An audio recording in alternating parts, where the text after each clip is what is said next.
नमस्कार शेतकरी मित्रांनो, कांदा उत्पादक शेतकरी बांधवांसाठी आताच्या क्षणाची सर्वात महत्त्वाची आणि मोठी बातमी. कांदा व संदर्भातील कांद्याच्या भावात वाढ होणार तर कधी होणार, किती होणार, कशामुळे होणार, काय महत्त्वाचे कारण, सविस्तर थोडक्यात संपूर्ण लाईव्ह अपडेट बातमी आपण एवढ्याच्या माध्यमातून जाणून घेण्याचा प्रयत्न करावा. तरी महाराष्ट्रातील तमाम कांदा उत्पादक शेतकरी बांधवांना एकच विनंती, व्हिडिओ शॉर्टमध्ये अतिशय महत्त्वाचा व्हिडिओ जर आवडला नक्कीच लाईक करा. आज पुढच्या नोटिफिकेशन नसाल तर महा हवामान आपल्या चॅनलला सबस्क्राईब करून जवळ बेल आयकॉन म्हणजे घंटा असू नका, जेणेकरून म्हणजे नोटिफिकेशन तुमच्यापर्यंत सर्वात अगोदर पोहोचत असते. चला तर मित्रांनो, व्हिडिओला सुरुवात करतो आहे. काय त्या संदर्भातील महत्त्वाची अपडेट संपूर्णपणे जाणून घेत आहोत. शेतकरी मित्रांनो, शेवटपर्यंत नक्कीच बातमी बघा.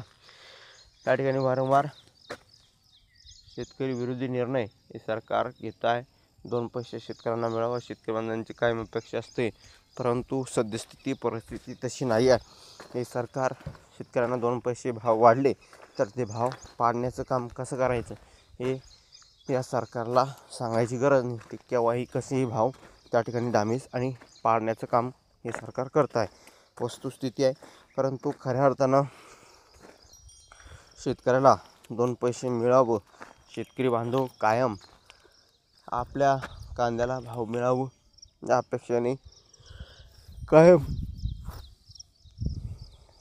शेतकरी 2 पैसे मिळण्यासाठी तयार असतो, परंतु हे सरकार शेतकऱ्यांना भाव भेटू देत नाही. वस्तुस्थिती आहे. आरक्षणाचा प्रश्न सुटला, परंतु कांद्याचं काय, नेवासा तालुक्यातील शेतकऱ्यांचा हा प्रश्न आहे. नेवासा तालुक्यातीलच नाही तर संपूर्ण महाराष्ट्रातील शेतकऱ्यांचा प्रश्न आहे. एकंदरीतच आरक्षणाचा प्रश्न सुटला, परंतु गेल्या अनेक पिढ्यांना पाड्या या ठिकाणी बघितलं तर कांद्याचा प्रश्न जवळपास 7-8 वर्षापासून जे काही कांद्याचे भाव पडले ते 2-3 हजाराच्या वरती जायला तयारच नाही. ही वस्तुस्थिती आहे. शेतकऱ्यांना काय लागतं आहे तर थोडा आपल्या कांद्याला उत्पादन खर्च निघेल, थोडाफार कांद्याला भाव भेटेल याचीच शेतकऱ्यांना गरज असते. परंतु सध्याची परिस्थिती फार वेगळी झालेली आहे. कांद्याला भावच या ठिकाणी नाही आहे. शेतकरी वारंवार सांगतोय की आमच्या कांद्याला भाव द्या, आम्हाला 2 पैसे मिळूया, परंतु तशी परिस्थिती सध्या बघायला भेटत नाही. आरक्षणाचा प्रश्न सुटला, कांद्याचं काय, नेवासा तालुक्यातील शेतकऱ्यांचा प्रश्न बघू शकता. मराठा आरक्षणाचा प्रश्न मार्गी लागल्याने सर्वत्र जल्लोष केला जात आहे. आता कांदा दराचाही प्रश्न सुटणार का, असा प्रश्न उपस्थित केला जात आहे. सध्या नेवासा तालुक्यातील शेतकऱ्यांचा कांदा भाव नसल्याने भुसाऱ्यात पडून आहे. भावच वाढत नसल्याने कांद्याची आता शेतकऱ्यांना आर्थिक वांधा केल्यामुळे शेतकरी सध्या आर्थिक विवंचनेत असल्याचं दिसत आहे. आणखीन किती दिवस कांदा भुसाऱ्यात ठेवायचा लागतोय असा प्रश्न शेतकऱ्यांना पडला आहे. नेवासा तालुक्यातील हा राज्यातील कांदा उत्पादनाचा महत्त्वाचा पट्टा मानला जातो आहे. मात्र सध्याच्या बाजारभावामुळे शेतकऱ्यांना कांद्याला खर्च निघणे कठीण झाले आहे. गेल्या वर्षी लोकसभा व विधानसभा निवडणुकीमुळे कांद्याचे चांगला भाव मिळेल या शेतकऱ्यांच्या अंदाजामुळे आणि आर्थिक नियोजन सुरळीत पार पडेल. यंदाही याच आर्थिक नियोजना सुरळीत पार पडेल. यंदाही त्याच आशेवर शेतकऱ्यांना मोठ्या प्रमाणात कांदा पीक घेतले, मात्र अपेक्षित दर मिळत नसल्याने शेतकऱ्यांना मोठी आर्थिक फटका बसत आहे.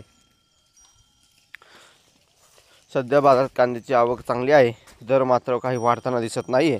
सध्या हंगामातील कांदा बाजारात दाखल झाला आहे, तर लवकरच रब्बी कांद्याची काढणी सुरू होईल. येत्या काही दिवसात आवक वाढल्यास दरात आणखीन घट होण्याची शक्यता आहे.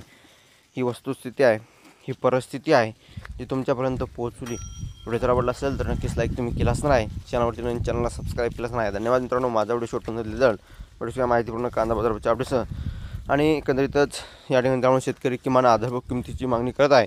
रब्बी कांद्याची मोठ्या प्रमाणात या ठिकाणी आवक झाली तर दर आणखीन घसरू शकतात.